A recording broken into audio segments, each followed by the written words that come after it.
ये कहानी एक सरसब्ज़ व शादाब गांव की है, जहां ज़िंदगी सादगी और मेहनत से अबारक थी। यहाँ के लोग खेतों में काम करते, जानवर पालते और एक दूसरे के साथ खुलूस का रिश्ता रखते थे। इसी गांव में एक साबरा अम्मा नाम की बुज़ुर्ग ख़तून रहती थीं। साबरा अम्मा की उम्र तकरीबन 60 साल की थी, लेकिन उनकी हिम्मत और तवानाई किसी नौजवान से कम नहीं थी।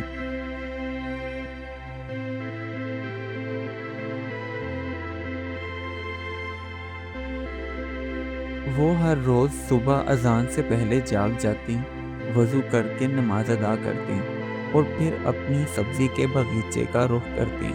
उनका बगीचा हर किस्म की सब्ज़ी से भरा हुआ था। हरी हरी पालक, तरोताज़ा गाजर, लाल टमाटर और खुशबूदार धनिया। साबरा अम्मा ने हमेशा ईमानदारी और मेहनत को अपना उसूल बनाया था। वो कहती थीं कि सब्ज़ी वही अच्छी होती है जो दिन की पहली रोशनी में खेत से उतार ली जाए। बासी सब्ज़ी जायका भी खो देती है और सेहत के लिए भी अच्छी नहीं होती।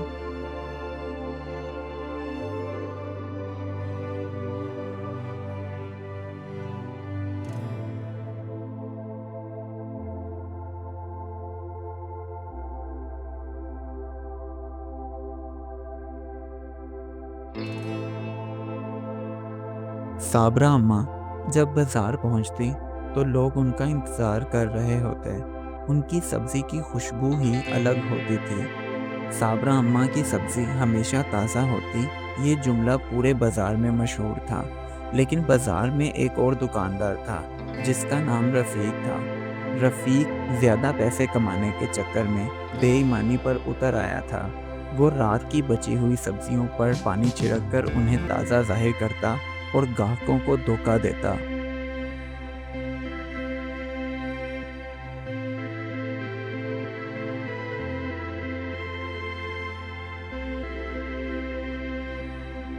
रफ़ीक साबरा अम्मा को देखकर जलता और सोचता था कि ये बुरी औरत कैसे हर रोज़ मुझसे ज़्यादा सब्ज़ी बेच लेती है। मुझे ज़रूर कुछ करना होगा।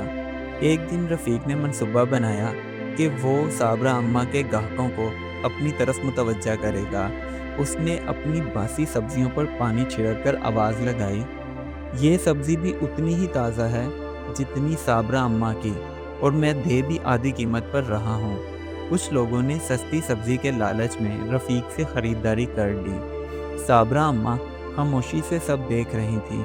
वो जानती थी कि सच हमेशा सामने आता है।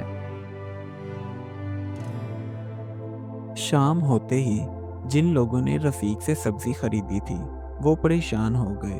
किसी की सब्ज़ी पकते ही गल गई, किसी का सालन बदमज़ा हो गया, और वो अपनी शिकायतों का अंबार लेकर रफ़ीक को खरी-खरी सुनाने लगे। अगले दिन जब साबरा अम्मा अपनी दुकान खोलने के लिए बाज़ार पहुंची, तो वो लोग जिन्होंने कल रफ़ीक से सब्ज़ियां खरीदी थीं, वो अपना सारा माजरा साबरा अम्मा को बताने लगे। साबरा अम्मा ने उन सब की बात सुनकर मुस्कुराकर कहा, सच्चाई और ईमानदारी की हमेशा जीत होती है। जो चीज़ खालिस हो, उसकी पहचान वक्त खुद करवा देता है।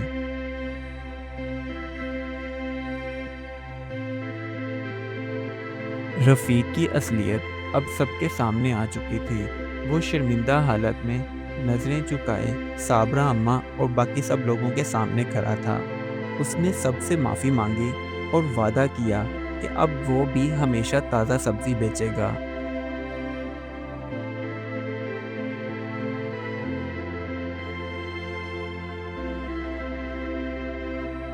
उस दिन के बाद रफ़ीक भी सुबह सवेरे उठकर खेतों से ताज़ा सब्ज़ी लाकर बेचने लगा, और गांव के लोग पहले से भी ज़्यादा साबरा अम्मा की इज़्ज़त करने लगे और उनकी दयानतदारी की मिसालें देने लगे।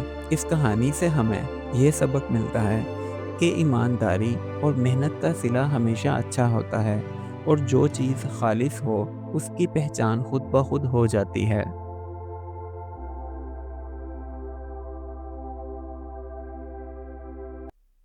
Do like my videos and don't forget to subscribe my YouTube channel. Also press the bell icon.